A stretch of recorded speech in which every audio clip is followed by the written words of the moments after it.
Chittagong college এবং অপর পাশে আছে হাজী মোহাম্মদ মহসিন কলেজ। তো দুইটা কলেজ ক্রস করার পরে সামনেই তো গনি বেকারি, এবং গনি বেকারির অপর সাইডে একটা পাম্প আছে যেখান থেকে আমরা সচরাচর ফুয়েল নিয়ে থাকি।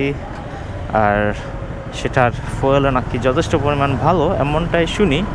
তবে প্রশ্নটা সেটা না, অনেক সময় আমরা একটা অনিয়ম করে ফেলি। সেখানে যে চত্বরটা রয়েছে গোল চত্বর, আমরা সব সময় এদিক দিয়েই চলে যাই আর কি, মানে ডানে চলে যাই আর কি। এই যেমন রিক্সা মামাটা চলে যাচ্ছে, তো আমরা কখনো এই গোল চত্বরটা ক্রস করি না। তবে ওই পাশে জায়গাটা অনেকটা বেশি। তো একবার আমি এই গোল চত্বরটা আসার সময় আমার একজনে ভুল ধরতেছিল, বলতেছে যে ভাই আপনি রং ওয়েতে আসতেছেন। তো সবাই দেখি যে বড় গাড়িগুলো ওইদিকে চলে যায়।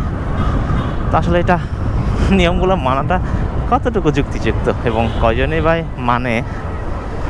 তবে আমার মানার আমি মানি, তবে বাম পাশের ডান পাশের রাস্তাটা আমার যথেষ্ট পরিমাণ প্রশস্ত লাগে।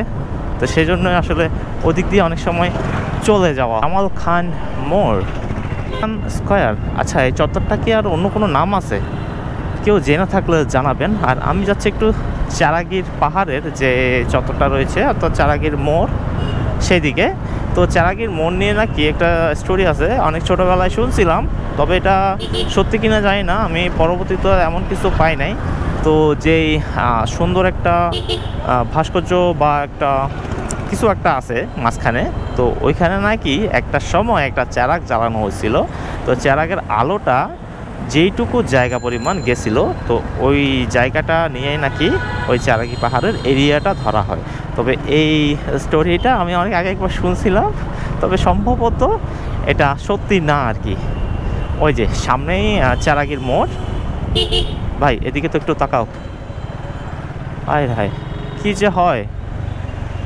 আচ্ছা এই হচ্ছে চারাগি পাহাড়ের সেই ভাস্কর্য, বা কি বলে এটারে, মনাস্ট্রি নাকি অন্য কিছু।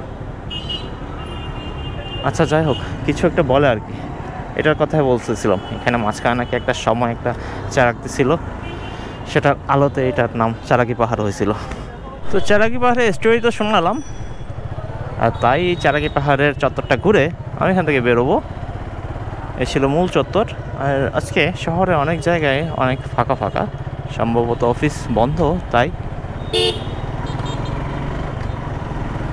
আর সামনে ডিসি হিল, সেদিকে যাচ্ছি না আমি, এর আগে ফ্লাইওভার ধরার জন্য ডানে চলে যাব।